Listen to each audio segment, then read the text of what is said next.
ശാന്തി 28/4/26 പ്രഭാതമുരളി ബാബ്ദാദ മധുബൻ. ബാബ പറയുന്നു, മധുരമായ കുട്ടികളെ, ബാബയ്ക്ക് സമാനം ലവ്ലി ആകുന്നതിന് വേണ്ടി സ്വയം ബിന്ദുവായ ആത്മാവാണ് എന്ന് മനസ്സിലാക്കി ബിന്ദുവായ ബാബയെ ഓർമ്മിക്കൂ. ചോദ്യം: ഓർമ്മയിൽ ഇരിക്കുന്നതിൻ്റെ ഗുപ്തവും തീവ്രവുമായ പ്രയത്നം ഓരോ കുട്ടിയും ചെയ്യേണ്ടതുണ്ട്. എന്തുകൊണ്ട്? കാരണം ഓർമ്മയിലൂടെ അല്ലാതെ ആത്മാവിന് പാപാത്മാവിൽ നിന്നും പുണ്യ ആത്മാവാകുവാൻ സാധിക്കില്ല. എപ്പോഴാണോ ഗുപ്തമായ ഓർമ്മയിലിരിക്കുന്നത്, ദേഹി അഭിമാനിയാകുന്നത്, അപ്പോൾ വികർമ്മം വിനാശമാകും. ധർമ്മരാജന്റെ ശിക്ഷകളിൽ നിന്നും രക്ഷപ്പെടാനുള്ള ഉപാധിയും ഓർമ്മയാണ്. മായയുടെ കൊടുങ്കാറ്റ് ഓർമ്മയിൽ തന്നെയാണ് വിഘ്നമിടുന്നത്. അതിനാൽ ഓർമ്മയുടെ ഗുപ്ത പ്രയത്നം ചെയ്യൂ. അപ്പോൾ ലക്ഷ്മി നാരായണനെ പോലെ ലവ്ലിയാകാൻ സാധിക്കും. ഗീതം ഓം നമ ശിവായ. ഓം ശാന്തി. ഈ മഹിമ സർവരുടെയും പിതാവിൻ്റെതാണ്. ഭഗവാനെ, അതായത് പിതാവിനെ ഓർമ്മിക്കുന്നു. ആ ഒന്നിനെ മാതാവും പിതാവും എന്ന് പറയുന്നല്ലോ. ഗോഡ് ഫാദർ എന്നും പറയുന്നു. എല്ലാ മനുഷ്യരും ഗോഡ് ഫാദർ എന്ന് പറയില്ല. ബാബ എന്ന് അദ്ദേഹത്തെയും, അതായത് ലൗകിക പിതാവിനെയും പറയുന്നു. ലൗകിക പിതാവ് എന്ന് ആരെയാണോ പറയുന്നത്, അദ്ദേഹവും പിന്നെ പാരലൗകിക പിതാവിനെ ഓർമ്മിക്കുന്നു. വാസ്തവത്തിൽ ഓർമ്മിക്കുന്നത് ആത്മാവാണ്. ആത്മാവാണ് ലൗകിക പിതാവിനെയും ഓർമ്മിക്കുന്നത്.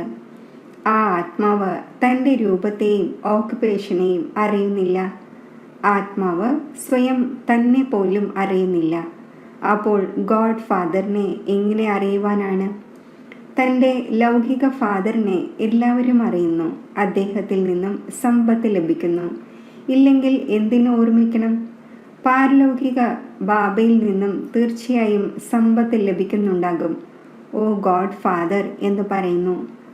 ആ ഒന്നിനോട് ദയവും മാപ്പും ചോദിക്കുന്നു.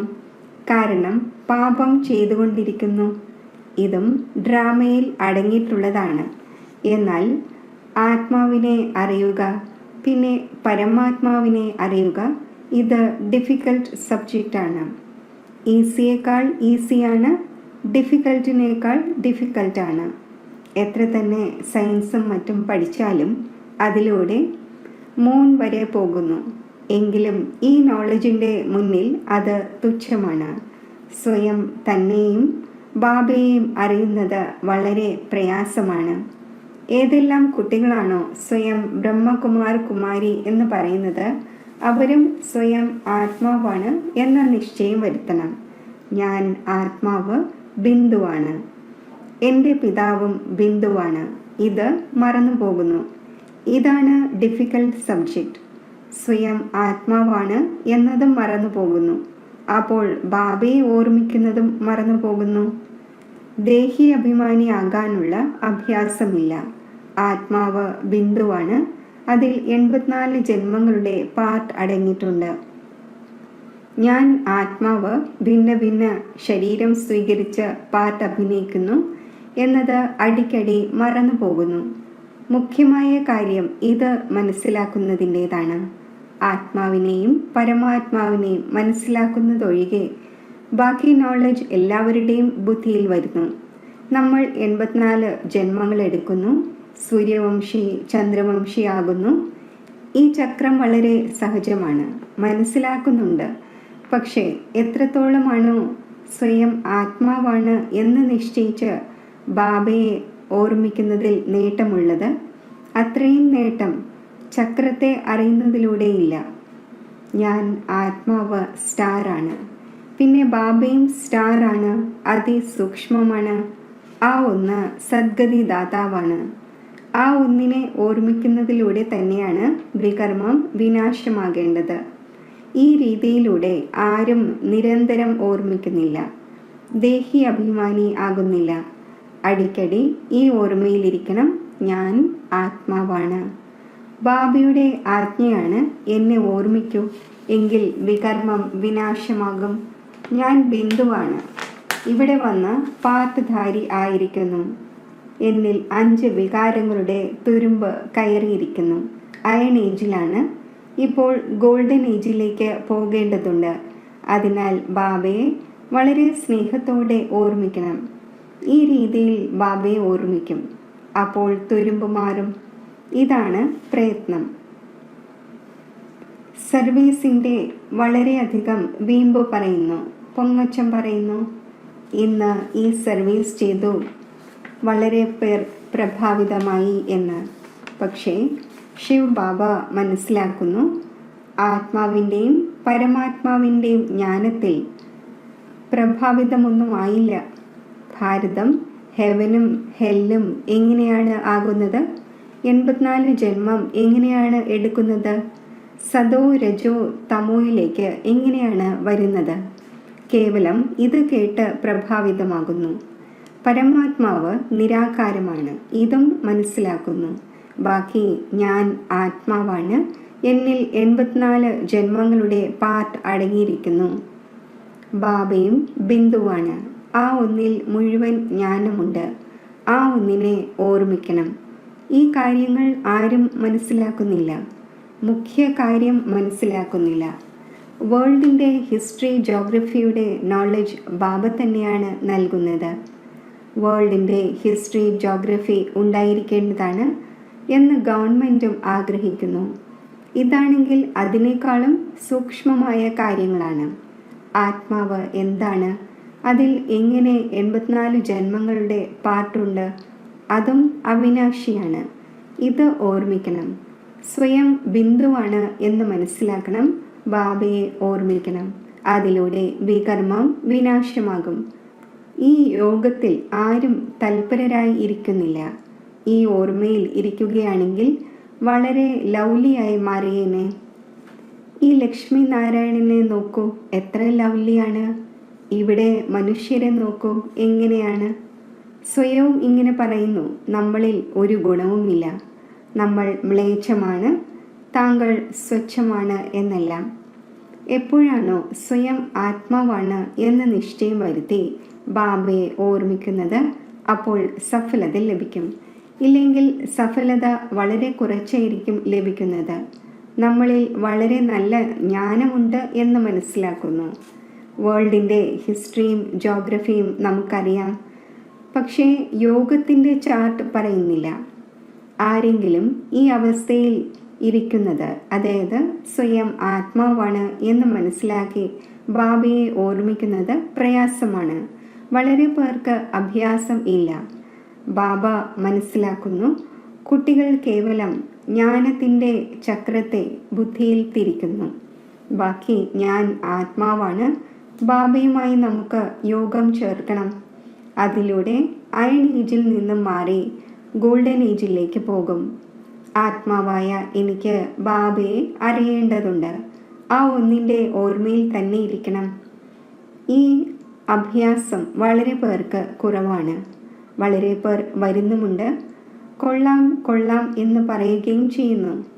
എന്നാൽ ഉള്ളിൽ എത്ര തുരുമ്പ് പിടിച്ചിരിക്കുന്നു എന്ന് അവർക്കറിയാൻ കഴിയുന്നില്ല. സുന്ദരത്തിൽ നിന്നും ശ്യാമമായി മാറിയിരിക്കുന്നു. വീണ്ടും എങ്ങനെ സുന്ദരമാകും? ഇതാരും അറിയുന്നില്ല. കേവലം ഹിസ്റ്ററി ജോഗ്രഫി അറിയുന്നതിൻ്റെ കാര്യമല്ല. എങ്ങനെ പാവനമാകും? ശിക്ഷ അനുഭവിക്കാതിരിക്കാനുള്ള ഉപായമാണ് കേവലം ഓർമ്മയിലിരിക്കണം. യോഗം ശരിയല്ല എങ്കിൽ ധർമ്മരാജൻ്റെ ശിക്ഷകൾ അനുഭവിക്കും. ഇത് വളരെ വലിയ സബ്ജക്റ്റാണ്. ഇതാർക്കും എടുക്കുവാൻ സാധിക്കുന്നില്ല.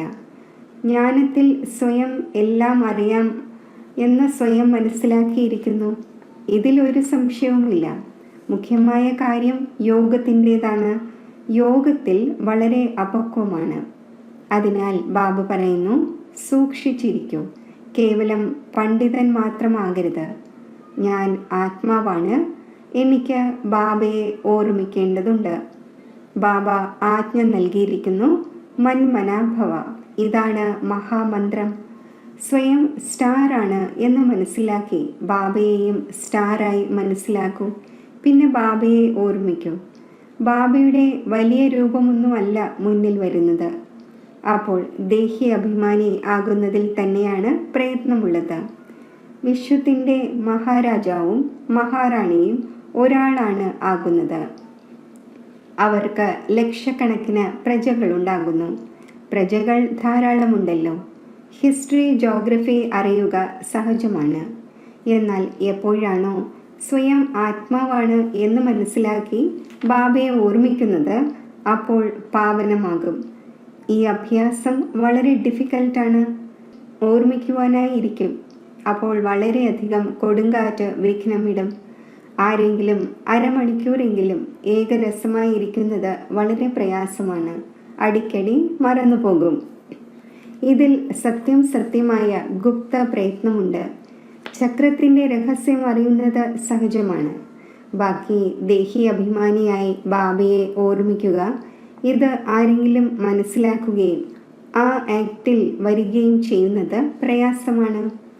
ബാബയുടെ ഓർമ്മയിലൂടെ തന്നെയാണ് നിങ്ങൾ പാവനമാകുന്നത്. നിരോഗി ശരീരവും ദീർഘായുസ്സും ലഭിക്കും. കേവലം വേൾഡിൻ്റെ ഹിസ്റ്ററിയും ജോഗ്രഫിയും മനസ്സിലാക്കിക്കുന്നതിലൂടെ മാലയിലെ മുത്താകുവാൻ സാധിക്കില്ല. മുത്താകുന്നത് ഓർമ്മയിലൂടെയാണ്. ഈ പ്രയത്നം ആരിൽ നിന്നും എത്തിച്ചേരുന്നില്ല. നമ്മൾ ഓർമ്മയിൽ ഇരിക്കുന്നില്ല എന്ന് സ്വയവും മനസ്സിലാക്കുന്നുണ്ട്. നല്ല നല്ല മഹാരഥികൾ ഈ കാര്യത്തിൽ അയഞ്ഞവരാണ്. മുഖ്യ കാര്യം മനസ്സിലാക്കിച്ചു കൊടുക്കാൻ അറിയുക പോലുമില്ല. ഈ കാര്യം പ്രയാസവുമാണ്. കൽപ്പത്തിൻ്റെ ആയുസ് ഇവർ വലുതാക്കിയിരിക്കുന്നു. നിങ്ങൾ 5000 വർഷം എന്ന് സിദ്ധമാക്കുന്നു. എന്നാൽ ആത്മാവിൻ്റെയും പരമാത്മാവിൻ്റെയും രഹസ്യം ഒന്നും തന്നെ അറിയുന്നില്ല, ഓർമ്മിക്കുന്നതേയില്ല. അതിനാൽ അവസ്ഥ ചഞ്ചലമായി കൊണ്ടിരിക്കുന്നു. ദേഹാഭിമാനം വളരെയുണ്ട്. ദേഹി അഭിമാനിയാകണം. അപ്പോൾ മാലയിലെ മുത്താകുവാൻ സാധിക്കും. വേൾഡിൻ്റെ ഹിസ്റ്ററിയും ജോഗ്രഫിയും മനസ്സിലാക്കിയിരിക്കുന്നു എന്നും അതിനാൽ നമ്മൾ മാലയിൽ സമീപം വന്നു ചേരും എന്നും അല്ല. അങ്ങനെയല്ല. ആത്മാവ് ഇത്രയും ചെറുതാണ്. ഇതിൽ 84 ജന്മങ്ങളുടെ പാർട്ട് അടങ്ങിയിട്ടുണ്ട്. ഈ കാര്യം ആദ്യം ബുദ്ധിയിൽ കൊണ്ടുവരണം. പിന്നെ ചക്രത്തെ ഓർമ്മിക്കണം. മുഖ്യമായ കാര്യമാണ് യോഗത്തിൻ്റേത്. യോഗി അവസ്ഥ ആവശ്യമാണ്. പാപാത്മാവിൽ നിന്നും പുണ്യാത്മാവാകണം. ആത്മാവ് പവിത്രമാകുന്നത് യോഗത്തിലൂടെയാണ്. യോഗബലമുള്ളവർക്ക് തന്നെയാണ് ധർമ്മരാജൻ്റെ ശിക്ഷകളിൽ നിന്നും രക്ഷപ്പെടുവാൻ സാധിക്കുന്നത്. ഈ പ്രയത്നം ആരിൽ നിന്നെങ്കിലും ഉണ്ടാകുക വളരെ പ്രയാസമാണ്. മായയുടെ കൊടുങ്കാറ്റും വളരെയധികം വരും. ഇത് വളരെ എല്ലുമുറിയുള്ള ഗുപ്ത പ്രയത്നമാണ്. തീവ്രമായ ഗുപ്ത പ്രയത്നമാണ്. ലക്ഷ്മി നാരായണൻ ആകുക ചിറ്റമ്മയുടെ വീടല്ല. അതായത് എളുപ്പമുള്ള കാര്യമല്ല. ഈ അഭ്യാസം ഉണ്ടാകണം. അപ്പോൾ നടക്കുമ്പോഴും ചുറ്റി സഞ്ചരിക്കുമ്പോഴും ബാബയുടെ ഓർമ്മ വന്നുകൊണ്ടിരിക്കണം. ഇതിനെ തന്നെയാണ് യോഗം എന്ന് പറയുന്നത്. ബാക്കി ഈ ജ്ഞാനത്തിൻ്റെ കാര്യങ്ങൾ കൊച്ചു കൊച്ചു കുട്ടികൾ പോലും മനസ്സിലാക്കും. ചിത്രങ്ങളിൽ എല്ലാ യുഗങ്ങളും മറ്റും ചേർത്തിട്ടുണ്ട്. ഇത് കോമൺ ആണ്. ഏതെങ്കിലും കാര്യം ആരംഭിക്കുമ്പോൾ സ്വസ്തിക വരയ്ക്കുന്നു. ഇത് സത്യയുഗത്തിൻ്റെ ത്രേതായുഗത്തിൻ്റെ അടയാളമാണ്. ബാക്കി മുകളിലുള്ളത് ചെറിയ ഒരു സംഗമയുഗമാണ്. അപ്പോൾ ആദ്യം സ്വയം ആത്മാവാണ് എന്ന് മനസ്സിലാക്കി ബാബയെ ഓർമ്മിച്ചു കൊണ്ടിരിക്കണം. അപ്പോൾ തന്നെയാണ് ശാന്തി വ്യാപിപ്പിക്കാൻ സാധിക്കുന്നത്. യോഗത്തിലൂടെ വികർമ്മം വിനാശമാകും. മുഴുവൻ ലോകത്തിനും ആത്മാവിൻ്റെയും പരമാത്മാവിനെ കുറിച്ചുള്ള ഈ കാര്യം മറന്നുപോയി. ചിലർ പറയുന്നു പരമാത്മാവ് 1000 സൂര്യന്മാരെക്കാൾ തേജോമയമാണ്. എന്നാൽ ഇതെങ്ങനെ സാധ്യമാകും? ആത്മാവ് തന്നെയാണ് പരമാത്മാവ് എന്ന് പറയുമ്പോൾ പിന്നെ രണ്ടും ഒന്നായില്ലേ? ചെറുതെന്നോ വലുതെന്നോ ഉള്ള വ്യത്യാസമുണ്ടാവുക സാധ്യമല്ല. ഇതിനെക്കുറിച്ചും മനസ്സിലാക്കിച്ചു കൊടുക്കണം. ആത്മാവിൻ്റെ രൂപം ബിന്ദുവാണ്. ആത്മാവ് തന്നെ പരമാത്മാവ് എങ്കിൽ പരമാത്മാവും ബിന്ദുവായല്ലോ. ഇതിൽ വ്യത്യാസം വരിക സാധ്യമല്ല. എല്ലാവരും പരമാത്മാവാണ് എങ്കിൽ എല്ലാവരും ക്രിയേറ്റർ ആകുമായിരുന്നു. സർവരുടെയും സദ്ഗതി ചെയ്യുന്നവൻ ഒരു ബാബയാണല്ലോ. ബാക്കി ഓരോരുത്തർക്കും തൻ്റെതായ പാർട്ട് ലഭിച്ചിട്ടുണ്ട്. ഇത് ബുദ്ധിയിൽ ഇരുത്തേണ്ടി വരും. വിവേകത്തിൻ്റെ കാര്യമാണ്. ബാബ പറയുന്നു, എന്നെ ഓർമ്മിക്കൂ എങ്കിൽ തുരുമ്പ് മാറും. ഈ പ്രയത്നമുണ്ട്. ഒന്നാമതായി പകുതി കൽപ്പം ദേഹാഭിമാനിയായി തന്നെ ഇരിക്കുകയായിരുന്നു. സത്യയുഗത്തിൽ ദേഹി അഭിമാനിയായിരുന്നിട്ടും ബാബയെ അറിയുന്നില്ല, ജ്ഞാനത്തെ അറിയുന്നില്ല. ഈ സമയം നിങ്ങൾക്ക് ഏതൊരു ജ്ഞാനമാണോ ലഭിക്കുന്നത് ആ ജ്ഞാനം മറഞ്ഞു പോകുന്നു. പിന്നെ കേവലം ഞാൻ ആത്മാവ് ഒരു ശരീരം ഉപേക്ഷിച്ച് മറ്റൊന്ന് സ്വീകരിക്കുന്നു എന്നത് മാത്രം അറിയുന്നു, പാർട്ട് അഭിനയിക്കുന്നു. ഇതിൽ ചിന്തയുടെ എന്ത് കാര്യമാണുള്ളത്? ഓരോരുത്തർക്കും അവരവരുടേതായ പാർട്ട് അഭിനയിക്കേണ്ടതുണ്ട്. കരയുന്നതിലൂടെ എന്തുണ്ടാകും? ഇത് മനസ്സിലാക്കിച്ചു തരുന്നു. അഥവാ അല്പം മനസ്സിലാക്കുകയാണെങ്കിൽ ശാന്തി വന്നേനെ. സ്വയം മനസ്സിലാക്കുകയാണെങ്കിൽ മറ്റുള്ളവരെയും മനസ്സിലാക്കിക്കും. വൃദ്ധരായവർ മനസ്സിലാക്കിക്കുന്നുമുണ്ട്. കരയുന്നത് കൊണ്ട് തിരിച്ചു വരികയൊന്നുമില്ല. ശരീരം ഉപേക്ഷിച്ച് ആത്മാവ് പോയി. ഇതിൽ കരയേണ്ട എന്ത് കാര്യമാണുള്ളത്? അജ്ഞാനകാലത്തിൽ പോലും ഇങ്ങനെ മനസ്സിലാക്കുന്നുണ്ട്. പക്ഷേ ആത്മാവും പരമാത്മാവും എന്ത് വസ്തുവാണ് എന്നത് അവർ അറിയുന്നില്ല. ആത്മാവിൽ മാലിന്യം ചേർന്നിരിക്കുന്നു. അവർ ആത്മാവ് നിർലേപമാണ് എന്ന് വിചാരിക്കുന്നു. അപ്പോൾ ഇത് വളരെ സൂക്ഷ്മമായ കാര്യങ്ങളാണ്. ബാബയ്ക്കറിയാം, ധാരാളം കുട്ടികൾ ഓർമ്മയിൽ ഇരിക്കുന്നില്ല. കേവലം മനസ്സിലാക്കിച്ചു കൊടുക്കുന്നത് കൊണ്ട് എന്തുണ്ടാകും? വളരെയധികം പ്രഭാവിതമായി. പക്ഷേ ഇതിലൂടെ അവരുടെ ഒരു മംഗളവും ഉണ്ടായില്ല. ആത്മാവിൻ്റെയും പരമാത്മാവിൻ്റെയും തിരിച്ചറിവ് ലഭിക്കണം. അപ്പോൾ മനസ്സിലാക്കും, തീർച്ചയായും നമ്മൾ ആ ഒന്നിൻ്റെ കുട്ടികളാണ്. ബാബ തന്നെയാണ് പതീത പാവനൻ. നമ്മളെ വന്ന് ദുഃഖത്തിൽ നിന്നും മോചിപ്പിക്കുന്നു. ആ ഒന്ന് ബിന്ദുവാണ്. അപ്പോൾ ബാബയെ നിരന്തരം ഓർമ്മിക്കേണ്ടി വരും. ബാക്കി ഹിസ്റ്ററി, ജോഗ്രഫി അറിയുന്നത് വലിയ കാര്യമൊന്നുമല്ല. മനസ്സിലാക്കുവാനായി വരുന്നു. എന്നാൽ ഞാൻ ആത്മാവാണ് എന്ന അവസ്ഥയിൽ തൽപരരായി ഇരിക്കണം. ഇതിൽ തന്നെയാണ് പ്രയത്നമുള്ളത്. ആത്മാവിൻ്റെയും പരമാത്മാവിൻ്റെയും കാര്യം നിങ്ങൾക്കും ബാബ തന്നെയാണ് വന്ന് മനസ്സിലാക്കിക്കുന്നത്. സൃഷ്ടിയുടെ ചക്രമാണെങ്കിൽ സഹജമാണ്. എത്ര സാധിക്കുമോ ഇരിക്കുമ്പോഴും എഴുന്നേൽക്കുമ്പോഴും ദേഹി അഭിമാനി ആകുന്നതിൻ്റെ പ്രയത്നം ചെയ്യണം. ദേഹി അഭിമാനി വളരെ ശാന്തമായിരിക്കുന്നു. എനിക്ക് സൈലൻസിലേക്ക് പോകേണ്ടതുണ്ട് എന്ന് മനസ്സിലാക്കുന്നു. നിരാകാരി ലോകത്തിൽ പോയി വിരാജിക്കണം. നമ്മുടെ പാർട്ട് ഇപ്പോൾ പൂർത്തിയായി കഴിഞ്ഞു. ബാബയുടെ രൂപം ചെറിയ ബിന്ദുവായി മനസ്സിലാക്കും. അത് വലിയ ലിംഗമൊന്നുമല്ല. ബാബ വളരെ ചെറുതാണ്. ആ ഒന്ന് നോളജ്ഫുള്ളാണ്. സർവരുടെയും സദ്ഗതി ദാതാവാണ്. ഞാൻ ആത്മാവും നോളജ്ഫുൾ ആയിക്കൊണ്ടിരിക്കുന്നു. ഇങ്ങനെ ചിന്തനം എപ്പോഴാണോ നടക്കുന്നത് അപ്പോൾ ഉയർന്ന പദവി നേടുവാൻ സാധിക്കും. മുഴുവൻ ലോകത്തിലും ആരും ആത്മാവിനെയും പരമാത്മാവിനെയും അറിയുന്നില്ല. ബ്രാഹ്മണരായ നിങ്ങൾ ഇപ്പോൾ അറിഞ്ഞു കഴിഞ്ഞു. സന്യാസിമാരും അറിയുന്നില്ല, വന്ന് മനസ്സിലാക്കില്ല. അവരെല്ലാവരും അവരവരുടെ ധർമ്മങ്ങളിൽ തന്നെ വരുന്നവരാണ്. കണക്കുകൾ സമാപ്തമാക്കി മടങ്ങിപ്പോകും. നിങ്ങൾക്ക് തന്നെയാണ് ഈ പ്രയത്നം ചെയ്യുന്നതിലൂടെ ബാബയിൽ നിന്നും സമ്പത്ത് ലഭിക്കുന്നത്. ഇപ്പോൾ വീണ്ടും ദേഹി അഭിമാനിയാകണം. മനസ്സ് ആത്മാവിലാണല്ലോ.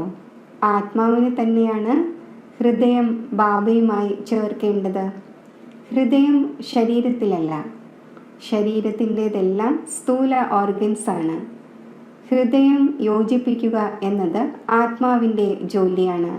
സ്വയം ആത്മാവാണ് എന്ന് മനസ്സിലാക്കി പിന്നെ പരമാത്മാവായ ബാബയുമായി ഹൃദയം യോജിപ്പിക്കണം. ആത്മാവ് വളരെ സൂക്ഷ്മമാണ്. എത്ര ചെറിയ സൂക്ഷ്മ ആത്മാവ് എത്ര പാർട്ട് അഭിനയിക്കുന്നു. ഇതാണ് പ്രകൃത്യാ ഉള്ള ശക്തി. ഇത്രയും ചെറിയ വസ്തുവിൽ എത്ര അവിനാശി പാർട്ട് അടങ്ങിയിട്ടുണ്ട്. ഇതൊരിക്കലും മാഞ്ഞു പോകുന്നവയല്ല, വളരെ സൂക്ഷ്മമാണ്.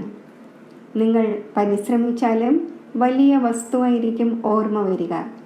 ഞാൻ ആത്മാവ് ചെറിയ നക്ഷത്രമാണ്, അപ്പോൾ ബാബയും ചെറുതാണ്. കുട്ടികളായ നിങ്ങൾക്ക് ആദ്യം ഈ പ്രയത്നം ചെയ്യേണ്ടതുണ്ട്. ഇത്രയും ചെറിയ ആത്മാവ് തന്നെയാണ് ഈ സമയം പതീതമായിരിക്കുന്നത്. ആത്മാവിനെ പാവനമാക്കാനുള്ള ഏറ്റവും ആദ്യത്തെ ഉപായം ഇതാണ്. പഠിക്കണം.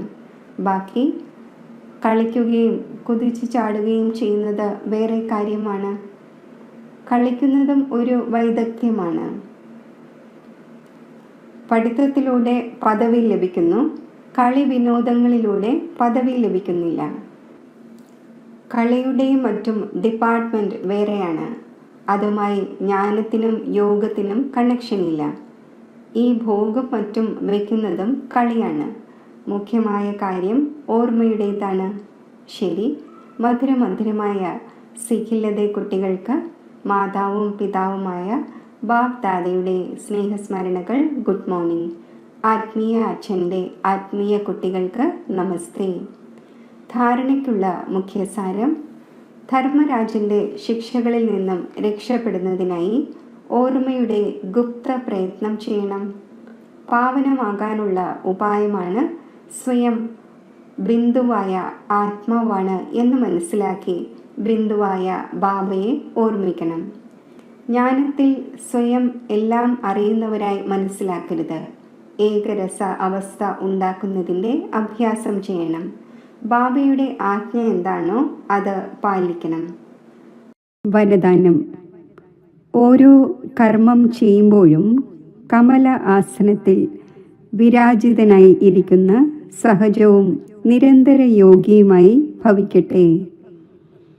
നിരന്തരം യോഗയുക്തമായി ഇരിക്കുന്നതിനായി കമലപുഷ്പത്തിൻ്റെ ആസനത്തിൽ സദാ വിരാജിതരായിരിക്കൂ. എന്നാൽ കമലാസനത്തിൽ സ്ഥിതി ചെയ്യാൻ സാധിക്കുന്നത് ലൈറ്റ് ആയവർക്കാണ്. ഏതെങ്കിലും പ്രകാരത്തിലുള്ള ഭാരം, അതായത് ബന്ധനം ഉണ്ടായിരിക്കരുത്. മനസ്സിൻ്റെ സങ്കല്പങ്ങളുടെ ഭാരം, സംസ്കാരങ്ങളുടെ ഭാരം, ലോകത്തിലെ വിനാശി വസ്തുക്കളുടെ ആകർഷണത്തിൻ്റെ ഭാരം, ലൗകിക സംബന്ധികളുടെ മമതയുടെ ഭാരം. എപ്പോഴാണോ ഈ എല്ലാ ഭാരവും സമാപ്തമാകുന്നത്, അപ്പോൾ കമലാസനത്തിൽ വിരാജിതരായി നിരന്തര യോഗി ആകുവാൻ സാധിക്കും. സ്ലോഗൻ: സഹനശീലതയുടെ ഗുണം ധാരണ ചെയ്യൂ, അപ്പോൾ അസത്യത്തിൻ്റെ ആശ്രയം എടുക്കേണ്ടി വരില്ല. അവ്യക്ത സൂചന: മഹാൻ ആകുന്നതിനു വേണ്ടി മധുരതയുടെയും വിനയത്തിൻ്റെയും ഗുണം ധാരണ ചെയ്യൂ.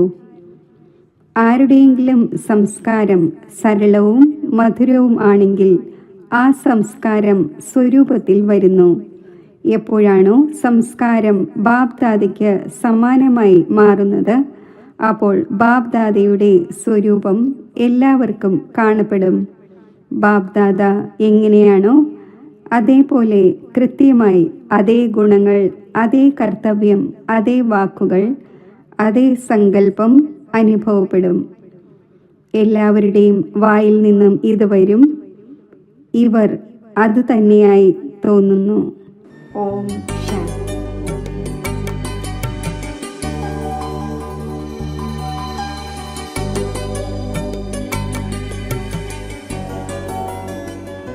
യോഗത്തിൻ്റെ അഭ്യാസം. ശാന്തി സാഗരമായ ബാബയുമായി കമ്പൈൻഡായി ഇരിക്കുമ്പോൾ ഞാൻ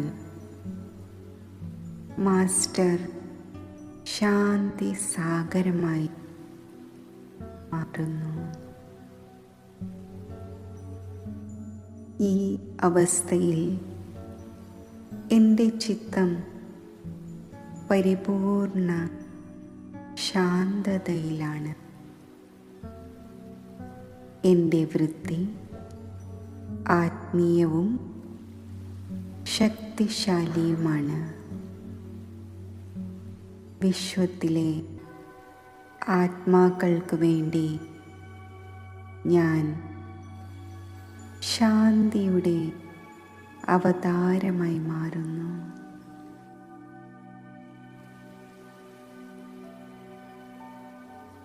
വിശ്വത്തിൽ നാനാഭാഗത്തും അശാന്തി വർദ്ധിച്ചു വരുന്ന ഈ വർത്തമാന സമയത്ത് ഞാൻ എൻ്റെ ശക്തിശാലി വൃത്തിയിലൂടെ ശാന്തിയുടെ വൈബ്രേഷൻസ് വിശ്വത്തിലേക്ക് വ്യാപിപ്പിക്കുകയാണ്. അതിലൂടെ ശാന്തിയുടെ വായുമണ്ഡലം ഈ വിശ്വത്തിൽ രചിക്കപ്പെടുന്നു.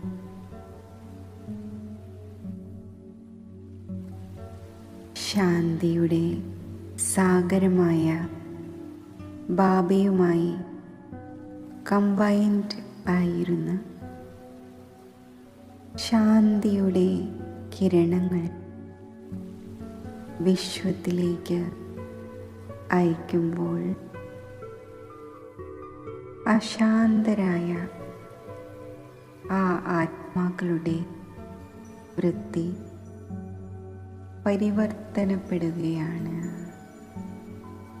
അവരുടെ ചിത്തത്തിൽ ശാന്തത നിറയുകയാണ്.